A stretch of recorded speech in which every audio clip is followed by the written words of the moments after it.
Bismillahirrahmanirrahim. Assalamualaikum warahmatullahi wabarakatuh. Alhamdulillahi wa kafa, wassalatu wassalamu ala nabiyil mustafa wa ala alihi wa ashabihi wa man iktafa amma ba'd. Faya ayyuhal ikhwah, a'azakumullah jami'an.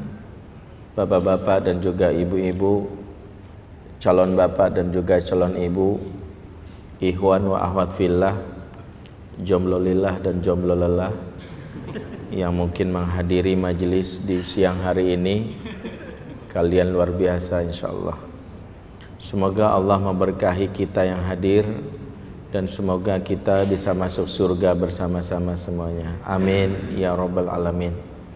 Alhamdulillah siang ini kita bisa berkumpul bersama dalam sebuah majelis yang sejatinya kita sedang belajar bagaimana menjadi orang tua yang profesional.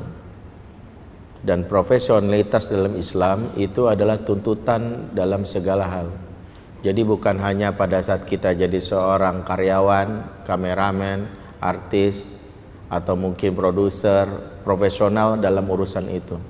Menjadi seorang manajer, menjadi yang profesional, bukan. Dalam Islam semua peran wajib profesional. Dan itu disebutkan dalam hadis riwayat Muslim, innallaha katabal ihsanu ala kulli syai'. Sesungguhnya Allah mewajibkan agar kita bersikap profesional dalam segala urusan. Jadi semua urusan wajib profesional. Termasuk ketika kita jadi orang tua wajib profesional. Lawannya profesional adalah amatiran atau abal-abal. Ada orang tua profesional, ada orang tua abal-abal. Bedanya di mana? Bedanya adalah di ilmu dalam hal yang mereka pahami dalam menjalankan perannya. Makanya seseorang yang memiliki ilmu ketika menjalankan perannya, itulah profesionalitas di dalam Islam. Ketika tidak ada ilmu, maka yang terjadi salah satunya adalah terjadilah kerusakan. Bahkan Rasulullah mengingatkan dalam hadis yang lain, idza usnidal amru illa ghairi ahlihi fantaziru sa'ah. Jika suatu urusan diserahkan kepada yang tidak paham ilmunya, tunggu datang masa hancurnya. Maka kehancuran generasi saat ini bisa jadi akibat dari pola asuhnya, dari orang tuanya, dari gurunya yang mungkin tidak membekali diri dengan ilmu yang benar. Makanya hadirnya kita dalam majelis ini terutama bagaimana belajar menjadi orang tua yang profesional, khususnya menyikapi fenomena kekinian dengan hadirnya sebuah teknologi yang kita beri nama gawai atau gadget. Dan ini sesuatu yang tidak kita bisa pungkiri. Dan memang setiap kehadiran teknologi pasti membawa dampak kepada perilaku sosial. Enggak usah jauh-jauh, misalnya saya ingat ketika dulu pernah kuliah di UI, ya, alhamdulillah gini-gini pernah kuliah di UI, walaupun kata orang nyambi doang, karena saya kuliahnya double di UI pagi hari, siang harinya di Mahat Utsman bin Affan dari Dubai. Jadi dulu Lipia belum ada cabang pagi, belum ada sore, jadi saya ngambil Mahat Utsman. Karena Mahat Utsman ini beasiswa, jadi UI-nya yang sedikit ngalah. Alhamdulillah lulus juga, walaupun cuma 6 tahun, ya. Itu juga ijazahnya ya 3 tahun setelah itu baru saya ambil. Saya ingat salah satu profesor yang pernah saya belajar namanya Imam Prasojo, sosiolog ternama, pernah bercerita di depan kelas waktu kuliah pengantar sosiologi bahwa beliau bilang bahwa perubahan teknologi mempengaruhi betul bagaimana perubahan perilaku dari masyarakat. Beliau kasih ilustrasinya gini, dulu mungkin banyak yang nggak paham apa rahasianya orang di kampung guyup-guyup. Orang kampung itu dikenal guyup, ya, akrab. Apa rahasianya? Ternyata salah satu jawaban yang nggak kepikiran sama kita karena jambannya di belakang rumah. Ya. Apa urusannya? Jadi kalau mau ke WC masih sempat nyapa tetangga gitu. Ya mas bentar. Kalau sudah duduk di sungai buang hajat itu berbaris pakai sekat. Kadang lagi BAB aja mesti sempat ngobrol sama orang sebelah. Lu semalam nonton bola nggak? Nonton, pret, bunyinya kedengeran. Nah ketika dia ngobrol itulah mungkin maaf buang hajatnya selesai, kemudian cebok, kemudian ngobrol bareng sampai pulang. Di situ ada keguyuban. Bagi ibu-ibu yang ada di sungai, pagi hari adalah aktivitas yang bukan sekedar mandi dan nyuci, tapi sosialisasi menurut beliau. Jadi pertukaran informasi justru berada di sungai, di mana ibu-ibu itu bisa tahu masalah tetangganya justru dari sungai. Jeng tahu nggak sih, ini kan suaminya nikah lagi. Masa sih? Iya, saya dengar. Itu berputar di sungai. Maka dulu nggak ada malam betura. Nah, kenapa? Karena semua bermula dari mana? Dari sungai. Nah, ketika akhirnya, mohon maaf, ketika pemerintah di zaman itu memberikan sebuah program namanya WC masuk dalam rumah, akhirnya setiap rumah diberikan atau dibuatin WC dan kamar mandi dalam rumah demi kebersihan dan sanitasi. Fungsi yang tadi namanya sungai jadi dari tempat sosialisasi menjadi rekreasi. Apa bedanya? Kalau sungai menjadi rekreasi, datangnya mungkin sepekan atau sebulan sekali kalau lagi kangen, karena udah sering mandi di kamar mandi, di WC, buang hajatnya, tiba-tiba kangen ya, udah nggak pernah ke sungai lagi. Yuk mandi sungai yuk. Ketika mandi di sungai itu akhirnya nggak ketemu sama yang lain, karena waktunya nggak bisa janjian. Ada yang datangnya pagi hari Sabtunya, ada yang hari Jumatnya, ada yang sorenya. Maka disitulah mereka akhirnya nggak bisa bertemu lagi. Si ini kabarnya gimana? Kan udah meninggal. Bener lu, nggak tahu dia. Sampai akhirnya generasi di bawahnya, anak-anaknya, kuranglah ikatan hubungan di antara mereka, berbeda dengan generasi bapak dan ibunya.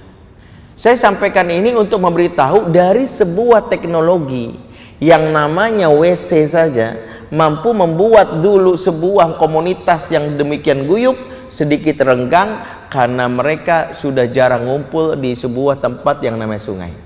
Sekarang muncullah generasi yang dimana teknologi ini pasti kita miliki, yaitu adalah gadget atau gawai, dimana bukan isinya yang seringkali kita cemaskan, tapi dampak dari kehadirannya yang paling rusak di zaman sekarang apa? Ketika anak-anak zaman now menjadikan ini sebagai kebutuhan pokoknya, maka banyak orang yang sekarang serumah tapi tak sejiwa.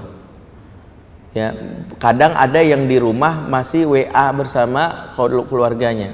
Dan itu pernah saya alami juga ketika saya beberapa kali diundang ke luar negeri. Misalnya saya pernah di Australia, nginap di sebuah rumah di Melbourne 3 hari. Waktu itu saya tidak pernah melihat anak dari tuan rumah di mana tempat saya tidur, sampai saya nanya, anaknya mana Pak? Itu ada di kamar Ustaz.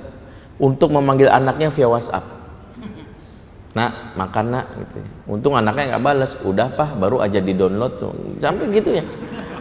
Mungkin karena mereka juga nggak pernah. Ketika ngobrol itu tidak lagi berinteraksi secara sosial, secara interaksi langsung, maka disitulah sendi-sendi ikatan batin rusak.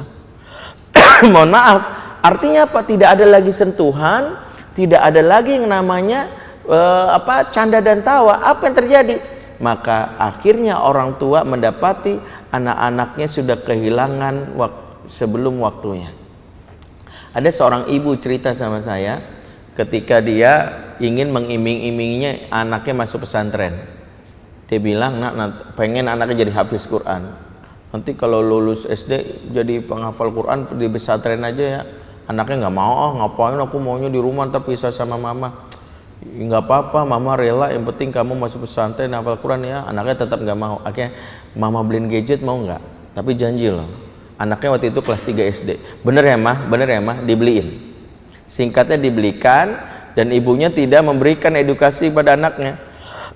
Sampai singkatnya ketika lulus SD ditagih, mau nggak mau anak itu masuk pesantren. Ketika masuk pesantren, aturan pesantren apa? Pertama, gadget nggak boleh dibawa ke dalam pesantren.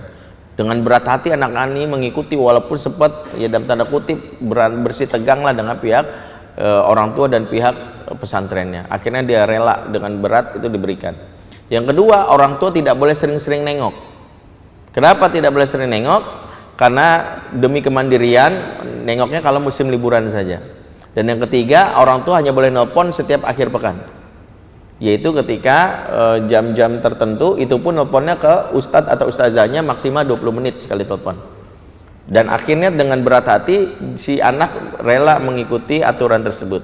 Sampai ketika sudah waktu liburannya, pihak pesantren menelpon si ibu seraya memberitahu bahwa nanti ada acara penyambutan dari anak. Ibu menjemput anak ke pesantren bersama suami ya.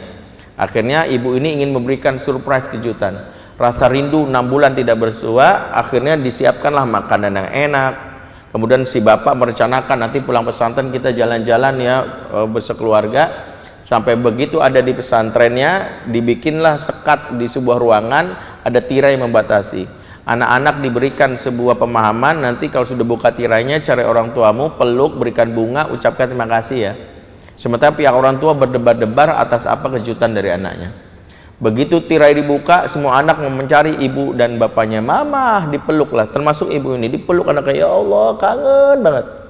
Selesai dipeluk, anaknya tiba-tiba ngomong, gadgetku mana? Spontan ngomong. Ibunya spontan, mama lupa. Iya. Mama gimana sih? Kalau gitu ngapain datang? Aku tuh udah 6 bulan gak main, ngapain mama datang kok gitu? Mama bilang, jangan gitu dong, mama udah masak makanan kesukaan kamu, mau nggak di ini? Nggak mau. Kesel dia, sebel banget, udah tahu handphone ditahan masuk pesanan gini. Bapaknya bilang, udah, nanti kita pulang jalan-jalan, papa udah siapin tiket ke ini. Enggak, ngapain? Udah nggak usah jemput aku mau di sini aja. Akhirnya mamanya karena nggak mau ribut, malu sama yang lain, orang tua yang lain. Ya udah ini pakai handphone mama nih, udah install suka kamu. Akhirnya senengnya dicari game yang disukain. Akhirnya nggak jadi jalan-jalan, nggak jadi makan bareng. Pulang sampai rumahnya, anak ini cuma main gadget di dalam mobilnya. Dan disitulah ibunya bilang, ya Allah Ustadz, ternyata saya sudah kehilangan anak saya sebelum waktunya. Banyak orang tua yang mencemaskan kontennya, kalau saya enggak. Yang saya cemaskan dari pengasuhan zaman sekarang itu ketika gadget masuk sebelum waktunya apa? Ikatan batin yang rusak. Kata kunci pengasuhan itu adalah good relationship. Ketika anak tidak dekat dengan orang tuanya, masuklah di situ pihak-pihak yang akan menjerat anak kita. Masuklah banyak pengedar, masuklah predator seksual. Ya, saya waktu keliling ke luar negeri beberapa kali ya, ke tempat luar negeri, saya baru tahu, terutama waktu saya di Australia, ternyata di luar negeri pengedar narkoba dan predator seksual sebelum menjalankan misinya, mereka ikut workshop parenting 3 hari. Kebayang nggak? Saya ikut. Mereka tahu. Bahkan saya ingat waktu itu kawan saya Ayah Irwan cerita waktu dia jadi anggota konsultan di BNP, Badan Narkotika Provinsi di Jogja. Kebayang nggak, ada seorang anak laki-laki ketangkep sebagai pengedar narkoba, sebagai pengedar. Akhirnya anak ini singkatnya diselidiki oleh penyelidik saat itu. Ternyata ada 2 fakta yang kita agak bingung. Pertama, anak ini anak orang kaya. Bapaknya pengusaha di Solo memberikan bulanan sekitar 10 juta. Artinya lumayan besar untuk anak 10 juta, kebayang nggak? Ngapain tuh anak 10 juta tiap bulan itu? Yang kedua, anak ini nggak make pas tes urin, bersih, clean. Kebayang nggak? Ternyata anak ini clean. Nah, penyidik tuh heran, umumnya anak itu jadi pengedar, motifnya 2 umumnya ya. Pertama, dia miskin, karena biar dapat uang, makanya jualan narkoba kan gitu ya. Yang kedua adalah karena dia make, biar dapat suplai barang, maka dia jualan narkoba. Jadi dia dapat suplai langsung berhubungan dengan penjualnya, dealernya. Tapi anak ini enggak, dia nggak make, dia juga anak orang kaya. Begitu dibujuk-bujuk, akhirnya anak ini mau menjebak si bandar. Singkatnya, ini cerita dari Ayah Irwan, akhirnya kita pasang alat penyadap di tubuh anak ini, kemudian dijanjian di sebuah mall, kemudian dipasang CCTV ya, CCTV, ingin menjebak si bandar. Dan ada beberapa polisi intel untuk mengawasi keamanan anak ini. Tak lama datanglah seorang bapak berusia 40 tahunan pakai topi pet, kemudian dia mendekati anak ini dan melakukan sesuatu yang tidak dilakukan oleh bapak kepada anaknya.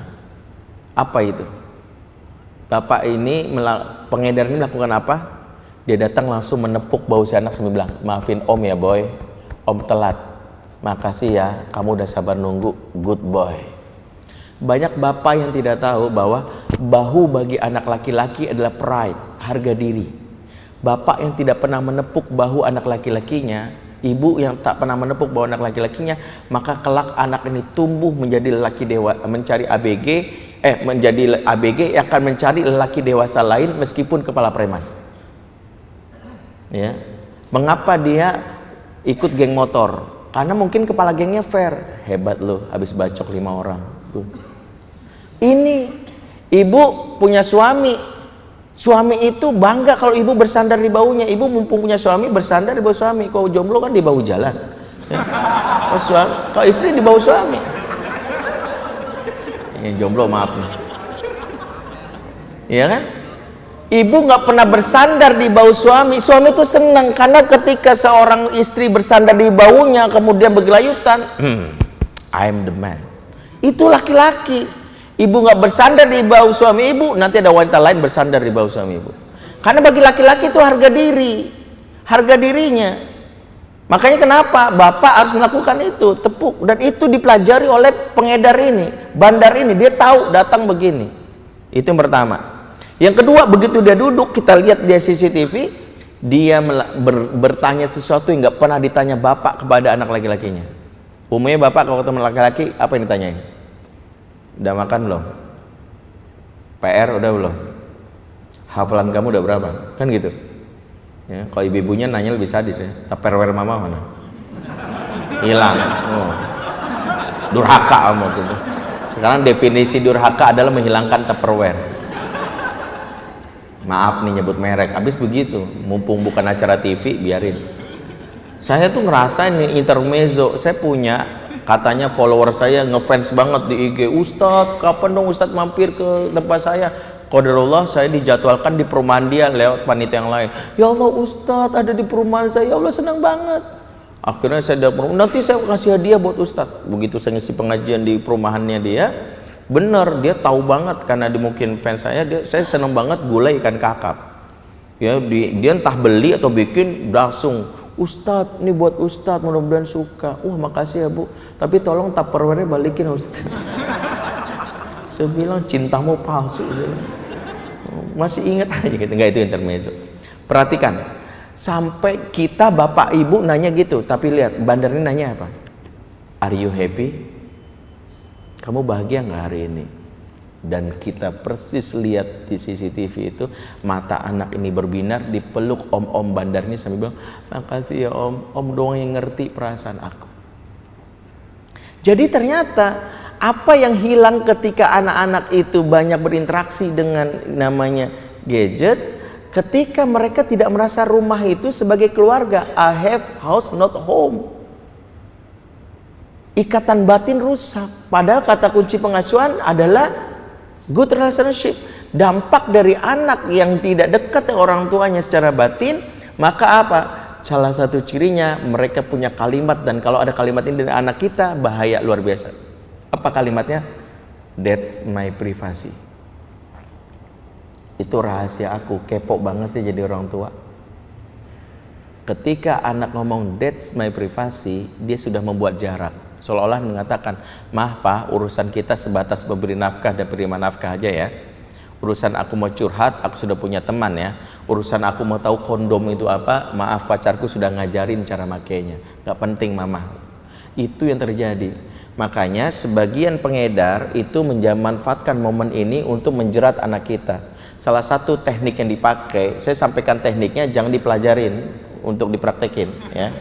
Salah satu tekniknya namanya teknik grooming. Pernah dengar grooming nggak? Di mana? Pet shop. Grooming itu istilah dari pet shop. Saya juga nggak tahu kenapa diambil ini. Dia ingin memesankan anak kita itu seperti hewan buruan yang kelak jadi hewan jinak. Grooming itu cara mereka mencari apa? Via sosmed. Yaitu anak-anak yang memiliki ikatan buruk yang rusak di rumahnya biasanya senang curcol di Facebook, maka dicari gampang via hashtag. Hashtagnya apa? Kalau di Indonesia itu gampang, galau, BT, KZL, Kezel, ZBL, Zebel, GMZ, Gemes, kan gitu ya. Itu anak-anak zaman now. Ya. Nah, begitu dia mencari searching nih, dia pakai hashtag ini. Nih saya curiga ntar dipelajarin juga sini. Nih searching, cari tuh, dicari mana real account, mana fake account. Dapat nih real account. Nih udah dapat nih targeting. Setelah searching, targeting. Setelah itu si cowok ini membuat akun palsu. Caranya apa? Dibikinlah foto profilnya cowok ganteng asal comot di Google Image banyak. Ya kemudian statusnya yang dibikin postingannya Quran, hadis, quote para ulama, aksi bela Islam. Karena dia ingin mengesankan tampang Korea, hati Mekah. Ya. Kan gitu, tampang Song Joong Ki, status Hanan Ataki, kan gitu. Itu anak-anak. Nah, setelah dia bikin real account itu, dia request pertemanan sama si cewek itu yang jadi targetnya dia. Jujur, ibu-ibu di sini, jika ada cowok ganteng, soleh, request pertemanan di FB, diterima atau ditolak? Bu, diterima atau tolak? Terima, mamanya aja mau. Diterima. Setelah diterima, disitulah posisinya. Itu udah dia terikat, engage namanya. Setelah terikat, gampang.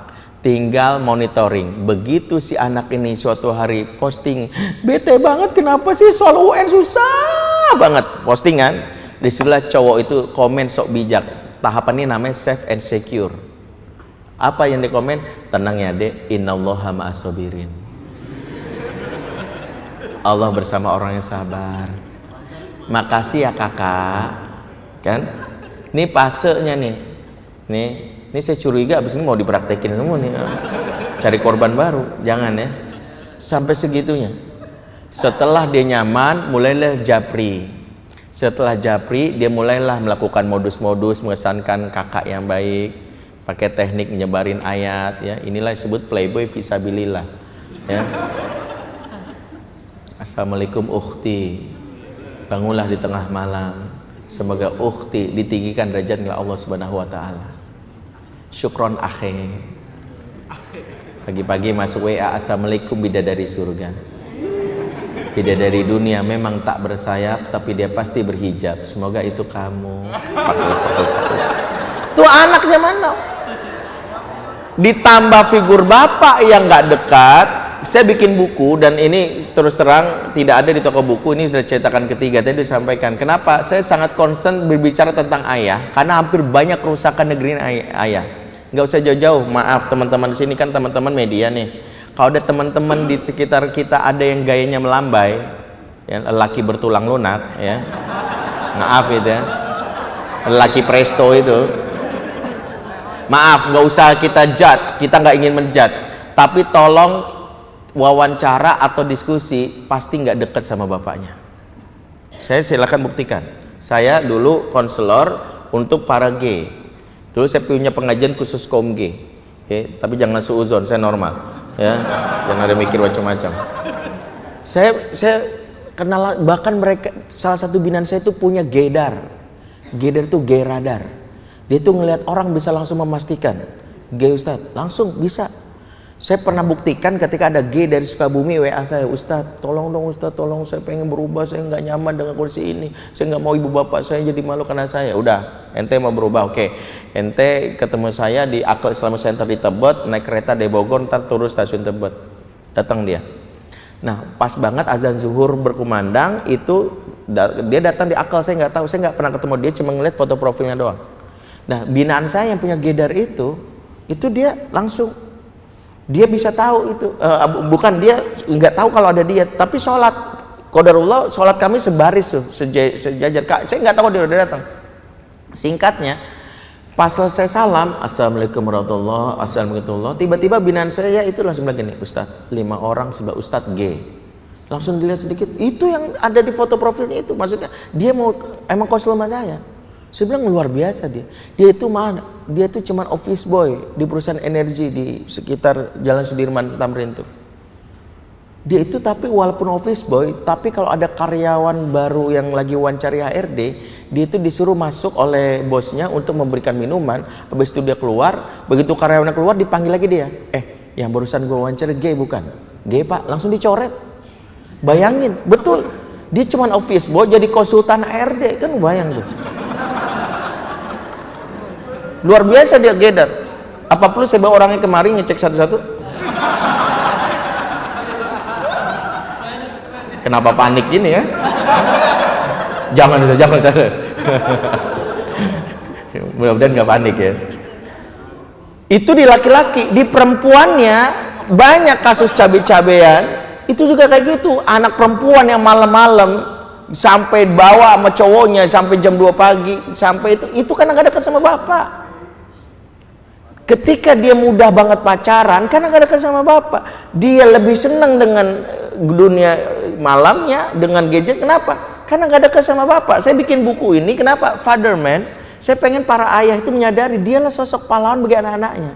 Anak-anak sekarang terlanjur kagum dengan pahlawan fiktif kan? Spiderman, Superman, Iron Man, Aquaman, Frutangman, Sosroman, gitu. Termasuk Hanoman dan Salesman. Nah, ada pahlawan baru namanya Fatherman. Ya, Superman is dead, but Fatherman is still alive. Itu tagline kita, bahwa ayah hidup jiwanya. Makanya anak-anak dekat sama ayahnya, dia nggak bisa masuk perangkap itu. Ada cowok merayu dia, wajahmu mengalihkan duniaku. Pret, kata dia. Apa lo? Lu mau muji gue? Apa ya? Enggak butuh gue. Dia udah kenyang. Wanita itu telinganya butuh rayuan dari bapaknya. Kenapa? Wanita itu makhluk auditori, makanya harus sering diucapkan minimal 4 kali sehari. Ya, banyak suami nggak tahu bahwa wanita butuh ucapan cinta 4 kali sehari. Anak kita butuh minimal kalimat cinta. Sini sayang. Ya Allah, cantik banget anak papa. Wajib. Karena dengan itulah dia merasa dirinya berharga. Itu nggak dapat, dia dapat dari yang lain. Dan itu bisa lewat media apa? Tadi lewat sosmed tadi. Makanya mohon maaf, ketika saya nanganin ada seorang anak perempuan, ya, dia kebetulan cantik sekali dan dia sekolah Islam, tapi setiap pulang sekolah, ya ini sekolah Islam yang buka jilbabnya itu kalau pulang sekolah anak-anak, dia nunggu busway karena rumahnya itu sama sekolahnya itu bisa dihubungkan hanya dengan busway. Nah, ketika dia naik busway, diceritakan langsung di ruangan konsultasi, kebayang waktu dia cerita ini, dia bilang gini, awalnya tuh dia naik busway, ada cowok ngeliatin dia, preman di busway itu, ngeliatin aja. Dia tuh awalnya risih, busway belum datang, sampai akhirnya dia protes, mas, matanya dijaga, gue risih lu gitu. Dia, cowok ini senyum aja. Gue laporin polisi lu ya, lu kayak gitu tuh nggak bener lu, gitu kan. Akhirnya cowoknya bilang, lu laporin polisi aja nggak apa-apa, laporin TNI juga gue siap. Gua rela masuk penjara demi melihat mata yang paling indah di muka bumi. Kebayang gak tuh? Ini anaknya Dilan nih kayaknya. Dilan kan udah tua sekarang. Nah, itu sampai segitunya. Apa kata cewek ini awalnya dia bilang, apa sih lu? Brengsek lu. Awalnya kan ngomong gitu ya. Untungnya busway datang. Begitu dia naik busway, baru naik langsung ngeliat cermin. Masya Allah, masa sih nggak tahu. Langsung segitunya.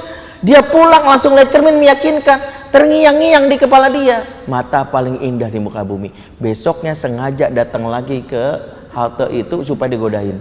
Ujung-ujungnya 3 kali ketemu akrab, pacaran, jadian, 6 bulan kemudian hamil. Itu kenapa saya ketemu sama dia, hamil. Jadi kebayang bapak. Nah, kenapa? Nah, teknik grooming itu ketika dia kena rayuan itu akhirnya muncul secure, rasa nyaman. Ujung-ujungnya trust. Kak, aku tuh boleh cerita nggak? Kenapa? Aku tuh pengen banget nonton konsernya Suju. Kebetulan kan Super Junior, dia seneng tuh. Aku tuh pengen banget, tapi kenapa sih mamaku ngelarang, katanya oh, masa anak sekolah Islam nontonannya gitu, sebel banget. Ya udah nggak apa-apa, kan itu cuma tontonan biasa aja. Mama kamu kok gitu banget sih? Iya kakak doang ngerti aku, tapi aku bingung, aku kan nggak punya uang, mau nontonnya mahal juga. Emang berapa? Sekitar 700.000 sih kak. Ya udah deh kakak, alhamdulillah ada gaji, kakak kirim kamu ya. Oh kakak jangan bercanda, kita aja belum pernah ketemu. Masa kakak udah kirim aja? Kamu tuh udah kakak anggap kayak adik kandung sendiri. Di situ modusnya. Dikirimlah uang, histeria. Ya Allah kakak beneran, ya Allah pikir bercanda, kakak tuh my angel, my hero, dan sebagainya. Ujung-ujungnya closingnya di situ. Kamu tinggal di mana sih? Kalau dia bilang di Mampang atau misalnya di Pancoran. Oh kakak, kebetulan ada janji di misalnya Mall Ambassador. Kamu tahu? Oh ya deket juga dari rumahku tuh. Kita mau ketemuan nggak? Boleh. Ketika ketemuan itu baru sadar wajah cowoknya beda sama foto profilnya. Tapi dimaafin karena udah DP 700.000 tadi. Begitu dia datang, maaf ini saya ngomongnya detail ya, tapi kalau ada yang mempraktekkan dosa nih. Dikasih minuman, dikasih zat adiktif, minum. Lama-lama dia apa? Enak banget sih minumannya. Besok ketemuan lagi, minum 3 kali candu. Ketika barang yang dibilang udah nggak ada, dia kekeh karena ada sakau, dikasih 2 pilihan. 1 jadi pengedarnya, atau yang kedua menggadaikan tubuhnya ke om-om genit, dibayar 80 juta sekali coblos. Maaf, di balik prostitusi online silakan buktikan, karena saya sudah wawancari langsung, karena saya bertemu dengan beberapa anak cabai-cabian sekitar Pancoran, Tebet di belakangnya itu. Saya tanya, di balik prostitusi online ada pengedar di belakangnya. Kenapa? Dia bilang gini, manggil saya kakak, kalau cuma buat beli handphone, beli tas branded, kami ngapain jual kehormatan kami? Karena sakau aja, butuh barang itu, ya udah, apa salahnya? Itu yang terjadi. Jadi sebenarnya dampak dari yang gadget ini nggak sesimpel yang kita pikirin, bahwa sekadar anak kontennya saja. Tapi yang kita cemaskan itu, apakah aku dan anakku dekat? Itu yang hilang di keluarga zaman sekarang. Makanya saya bilang, nggak usah perhatikan virus di luar, yang kita cemaskan magnet di dalam.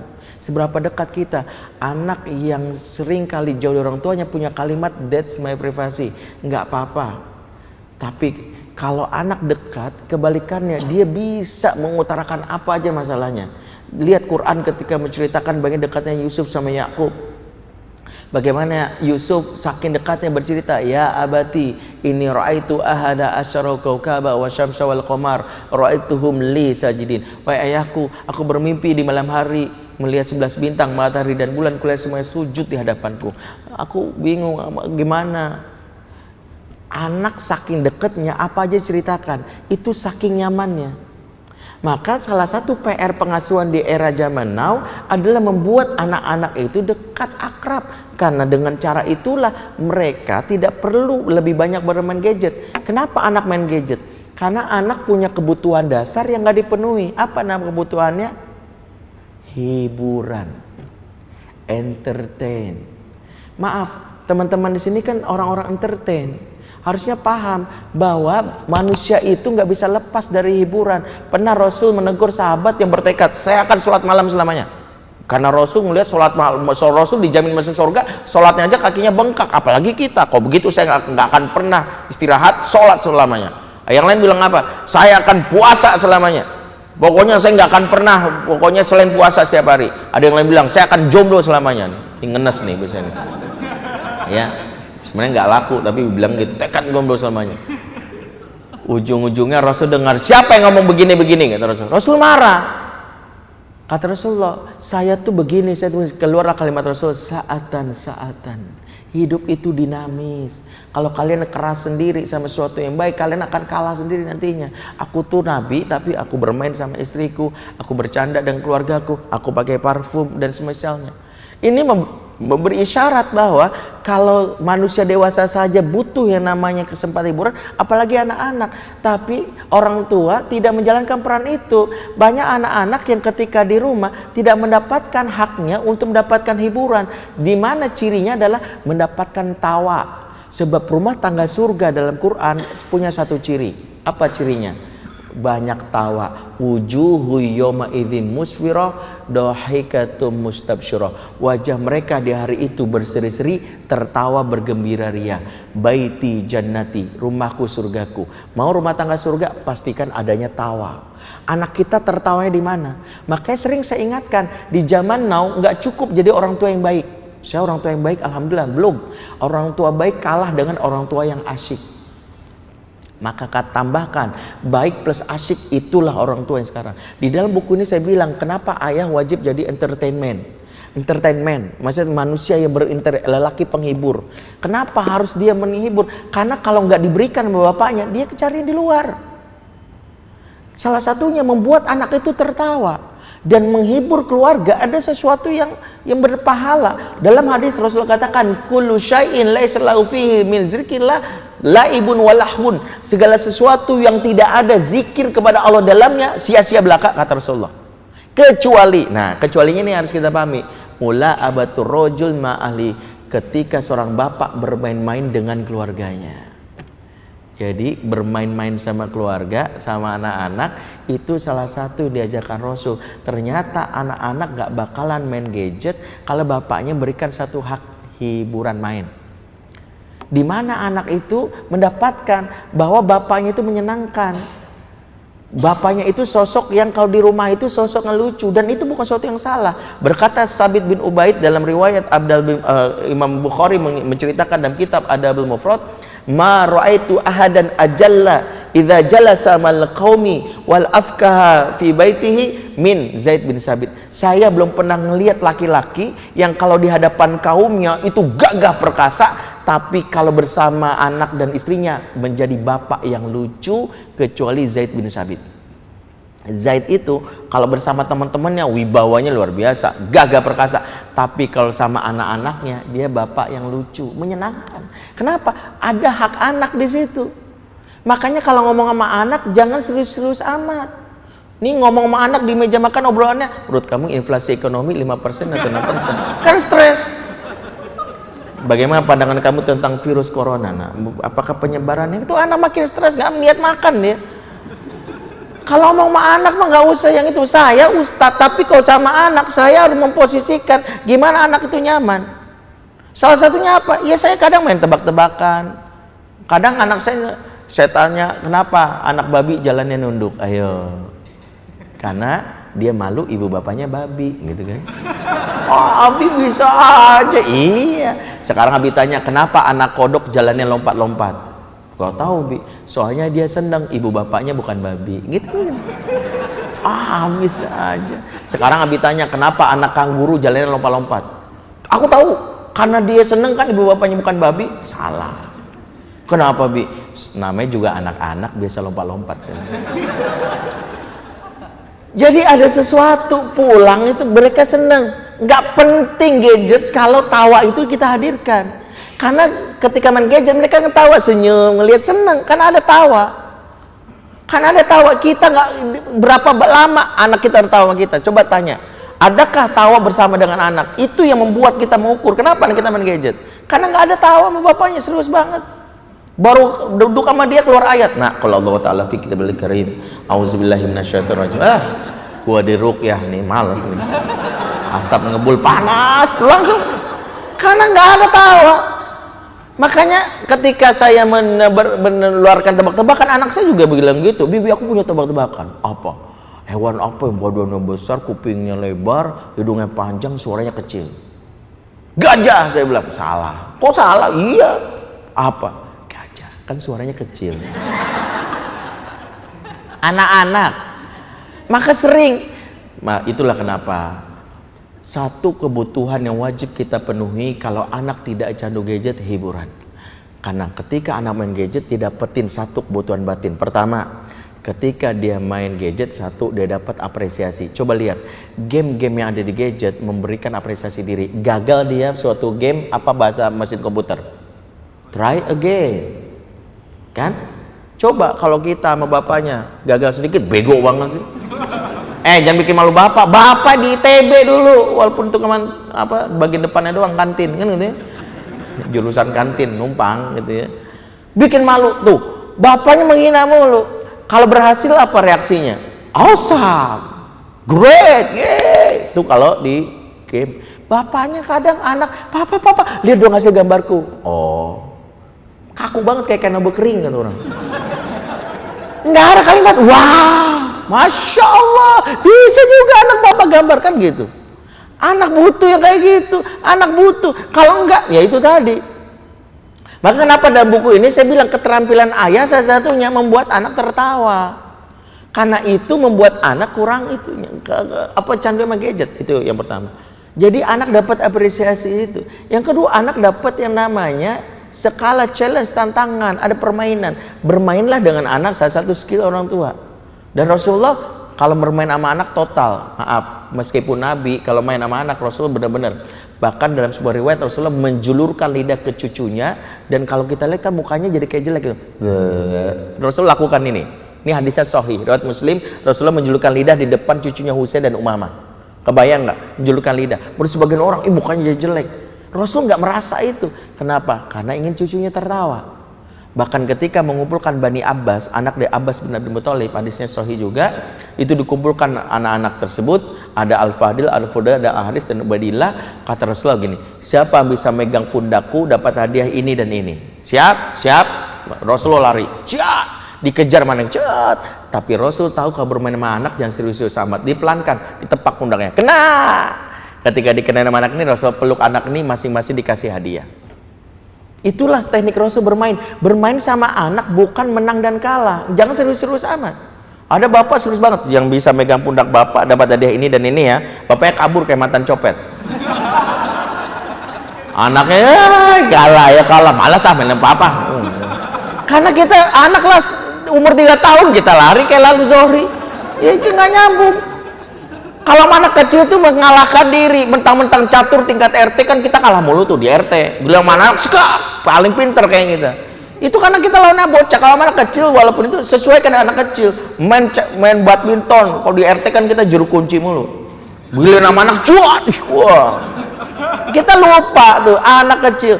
Ketika anak merasa malas kalah mulu, maka mereka nggak menikmati permainan.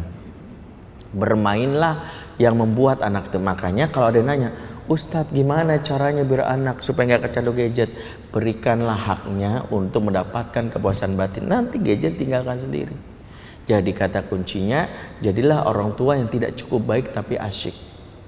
Nah itu ada dalam buku yang kami tulis buat para ayah. Seri ayah ini memang berseri. Setelah Fatherman kami bikin buku judulnya Lelaki Plus Plus. Plus saat punya istri dan plus saat punya anak. Ya kalau jomblo lelaki minus. Kemudian ya setelah itu ada buku yang ketiga judulnya adalah Ayah Pengembara. Ayah yang jarang pulang, ternyata ada cara juga untuk mengasuh anak meskipun jarang pulang. Ibrahim pulang setahun sekali tapi anaknya bisa seperti Ismail.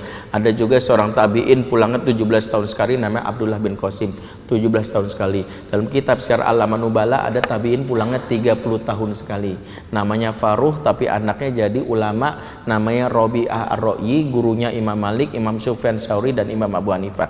Ternyata ayah jarang pulang masih bisa mengasuh anak. Nanti saya bikin judulnya Ayah Pengembara. Yang keempat judulnya Father Boy, masih seri Ayah Fatherman. Ternyata untuk mencetak ayah hebat bermula dari pola asuh di masa kecilnya.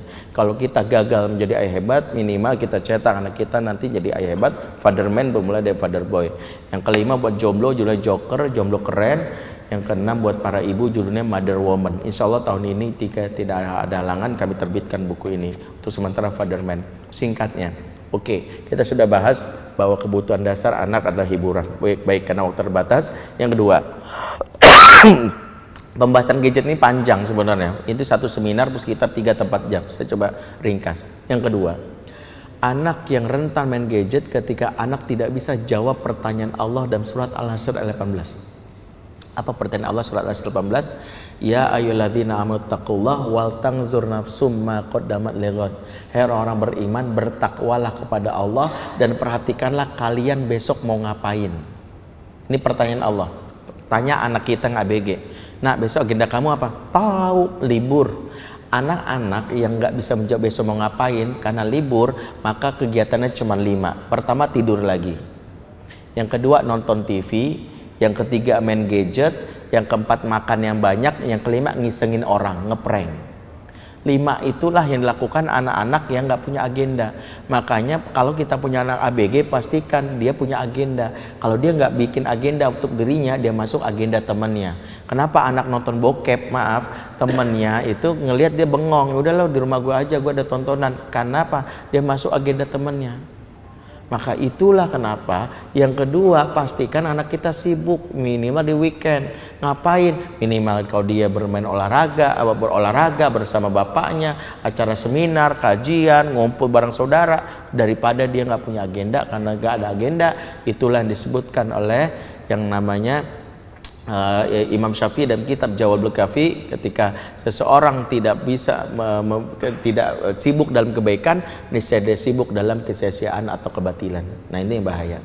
Taib, yang ketiga, kalau kita sudah pahami tentang bagaimana gadget dari sisi yang namanya kebutuhan anak akan hiburan, yang kedua gadget berkaitan dengan anak mendapatkan yang namanya kesibukan, maka yang ketiga, Kapan anak boleh memakai gadget? Nah, ini penting dipahami.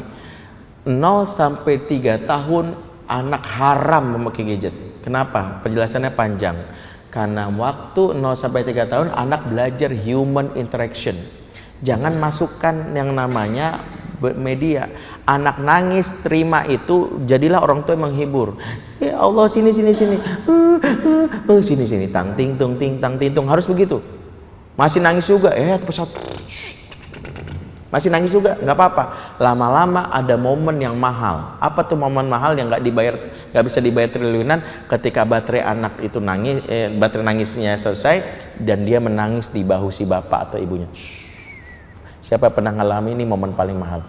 Kenapa? Karena saat itulah tanpa sadar di alam bawah sadar dia bilang gini, jika kelak aku menangis ada papa yang akan menghiburku. Nanti dia udah gede cari papanya kalau ada masalah sama cowoknya. Kalau jika kelak aku sedih ada mama yang menjadi teman setiaku. Kesalahan orang tua di umur-umur awal 0 sampai 3 tahun maksudnya baik. Kalau anak rewan ini Upin Ipin. Ya, tayangan Nusarara. Kenapa? Baik tayangannya tapi anak belajar pola. Jika aku sedih ada gadget menghiburku. Jika kelak aku menangis, Upin Ipin teman setiaku, Atta Halilintar jadi sahabatku, Asya. Nah itu karena gitu. Maka 0 sampai 3 tahun no gadget. Benar-benar saya sampaikan, no gadget. 3 tahun boleh nggak? Maka bedakan antara hak pakai dan hak milik. Hak pakai boleh. Hak pakai sendiri memiliki 2 kaidah. Pertama, gadget kata para ulama kasaif, seperti pisau. Pisau dipakai buat motong sayur, motong daging halal. Boleh nggak? Boleh, baru pahala. Terutama buat ibu-ibu masak. Tapi kalau dipakai buat malak orang, bunuh orang haram. Begitulah gadget. Karena itu gadget diibaratkan seperti pisau, bisa bermanfaat untuk bisa jelek. Karena seperti pisau, sekarang pakai logika. Ada anak umur 3,5 tahun megang pisau kemana-mana sendirian. Reaksi bapak ibu gimana? Enggak. Sini. Nggak boleh. Kan gitu kan? Oh, aku mau motong saya sini. Mama yang potongin. Nggak boleh sembarangan. Nanti kepotong jarinya. Maka demikianlah cara kita melakukan anak kalau main handphone. Jangan pernah memberi sendiri, pegangin.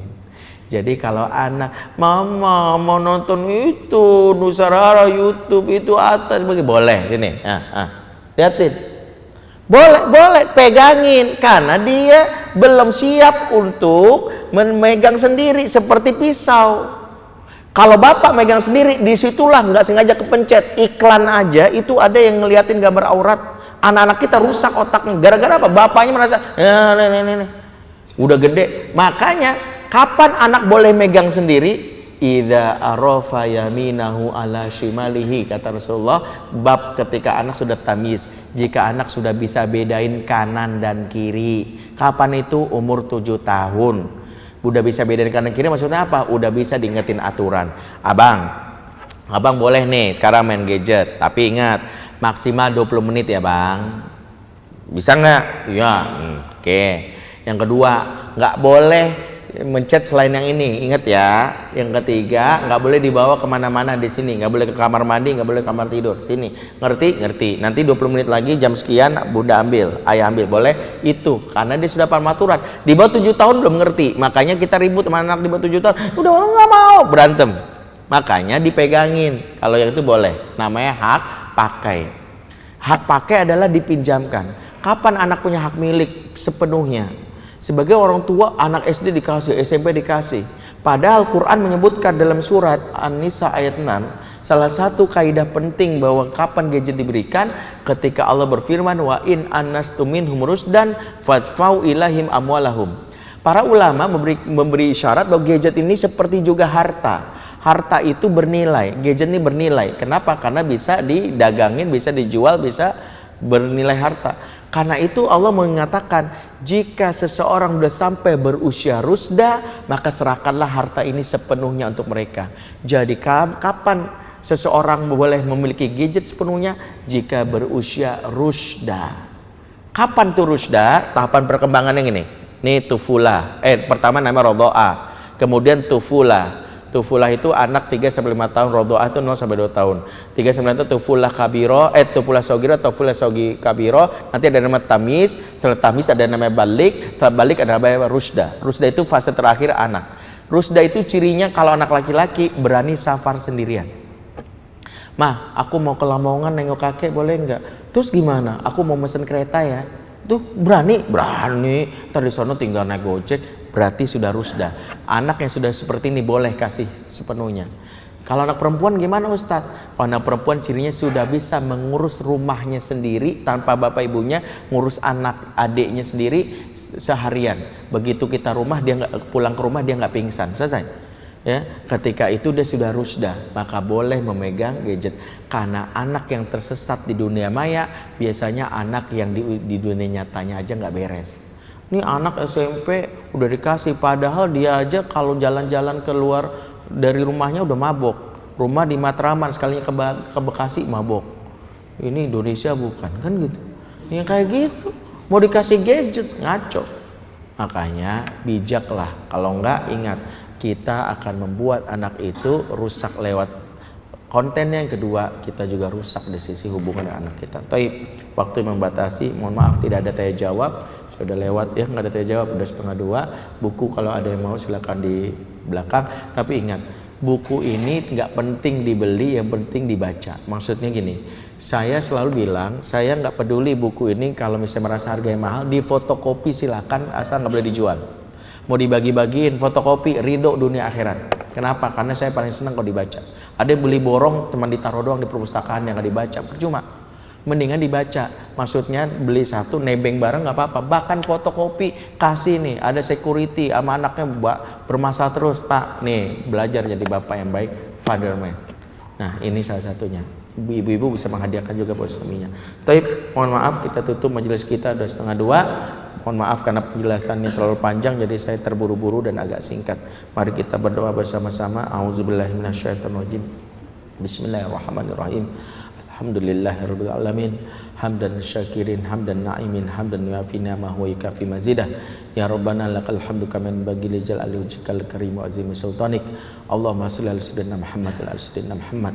Allahumma anta rabbuna la ilaha illa anta khalaqtana wa nahnu abiduk wa nahnu ala ahdik wa wa'dika mastata'na na'udzubika min syarri ma sana'na nabulaka bi ni'matika alaina wa nabu bi dzunubina faghfir lana fa innahu la yaghfiru dzunuba illa anta. Allahumma inna la dzikrika wa syukrika wa husni ibadatik. Allahumma ya muqallibal qulub tsabbit qulubana ala dinik. Allahumma ya musarrifal qulub sarrif qulubana ala ta'atik. Allahumma arinal haqqa haqqa warzuqna ittiba'ah warnal batila batila wazina jinaba. Rabbana atina min ladunka rahmah wa hayyi lana min amrina rasyada. Rabbana hab lana min azwajina wa dzurriyyatina qurrata a'yun waj'alna lil muttaqina imama. Rabbana fil lana wa li walidina warhamhum kama rabbawna shighara. Rabbana atina fid dunya hasanah wa fil akhirati hasanah wa qina adzabannar. Subhana rabbika rabbil izzati amma yasifun wa salamun alal mursalin walhamdulillahi rabbil alamin. Subhanakallahumma bihamdik asyhadu an la ilaha illa anta astaghfiruka wa atubu ilaik. Assalamualaikum warahmatullahi wabarakatuh.